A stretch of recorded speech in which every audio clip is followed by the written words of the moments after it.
هي تونسية بلدية من قاع الخابية. ليلة إن شاء الله باش نحليو بالجيزاطة. هي جيزاطة.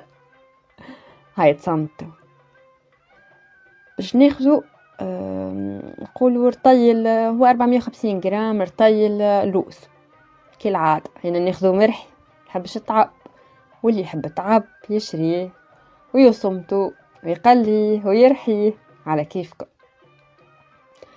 به قلنا رطيل لوز، 200 ونفس رطيل سكر محاور ولا عادي اللي تحبه ما يفرقش الحق، 100 جرام فرينة، 4 أبيض بيضاء هاكا الأصفر خبيوه تعملوش بيه كريمة نهاير آخر، والأبيض باش نعملو بيه الجزاطة متاعنا، وتشي شخشور قارص للي يحب عطرجية ولا ما زهر على كيفكم.